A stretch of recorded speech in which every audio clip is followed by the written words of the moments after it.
New Year mga ka-farmers, o tignan nyo, bumili ako ng aking gagawing balad. Yan, para sa aking mga talong na natutumba. At saka yan, gagamitin ko dyan sa sili yung mga matutumba dyan. Yan, pamusti ko yan, gagawin kong balad yan. Ayan.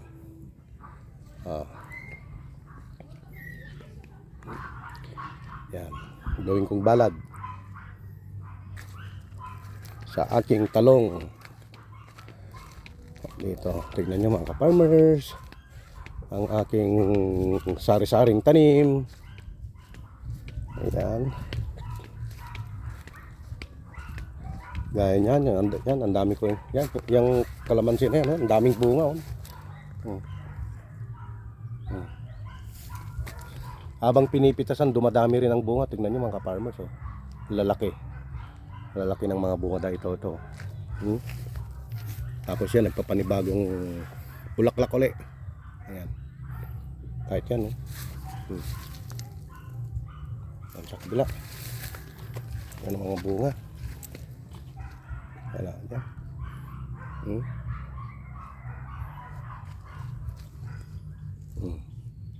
Hanggang dyan sa ilalim niya, Yan mga bunga sa ilalim niya.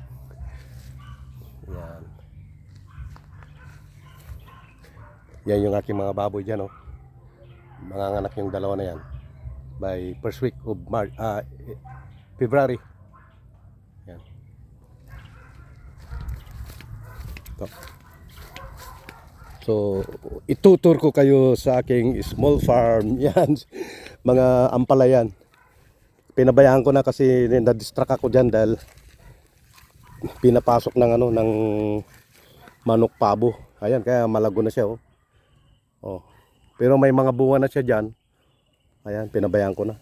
Na-distract ako dyan mga ka-farmers. Kaya tingnan nyo ang nangyari. So, pag sinipag-sipag ako, lilinisin ko ulit yan. Tapos tamnan ko ng sitaw. Mas maganda ng sitaw. Ayan. So, dito ngayon, magpo-pruning tayo. Gaya nito, nabubuhay na naman, kaya kailangan ko malagyan ng balad niya, Yan. Pero magpo-pruning muna tayo, mga ka-farmers. Tanggalin ko yung mga dahon na na yung mga ganyan, Yan, tatanggalin ko. Yan, Yan, tatanggalin ko yan, mga dahon na yan. Ito, ang dami kong na-harvest to kanina. Ayan. Lalaki yung mga bunga. Kung pupuntahan natin dyan sa loob, marami. Ayan, tignan nyo ang bunga ng aking talong. So, halos araw-araw na tayo namimitas, mga ka-farmers. Ayan. So, kikita nyo ang kwan, Andyan sila sa baba. Ayan. Hanggang sa baba, ayan, ka-farmers, tignan nyo. Yan, ito ang lalagyan ko ng balad, yung mga natutumba. Kasi nga malalaki na sila. Ang dami, Kung papasukin natin sa loob, maraming bunga yan. Yan, ngayon, tatanggal tayo ng itong mga dahon nito. Ipo-pruning natin, mga ka-farmers. Yan. Wala lang akong taga-video, ka-farmers, kaya ito mga tinatanggal ko ito. Ito, yung ganito. Wala na ito, Yan, para magandang tingnan pag mga tira ko yan na nagpitas.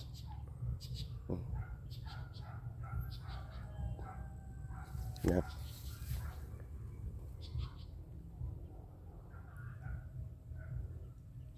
Tanghaling tapat na, mga ka-farmers, alas 10:30 na.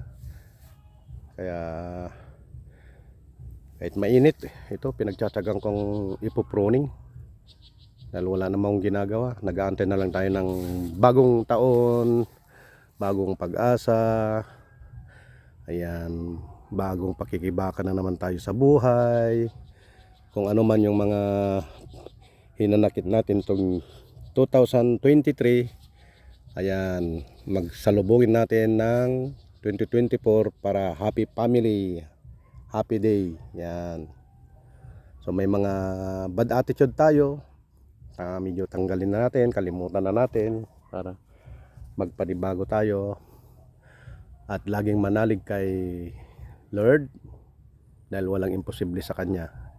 Kung ano man ang dinaranas natin sa ating buhay sa kasalukuyan, huwag lang tayong magsawang mag-pray sa Kanya.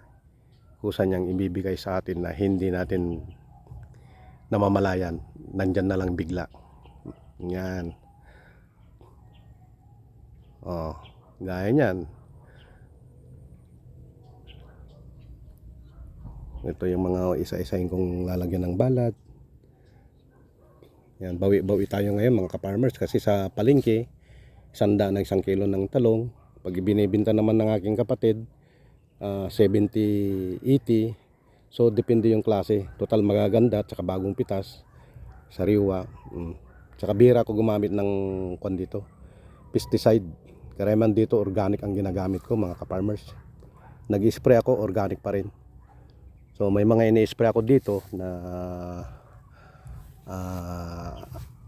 siguro yung iba ginagamit o yung iba hindi gumagamit kasi nga hindi nila alam. Yan.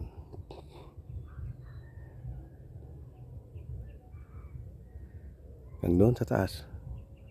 Pag ano, papakita ko yung mga kalamansi ko sa kabila. O paano ka-farmers? Have a blessed day sa inyong lahat. Happy New Year! Bye-bye!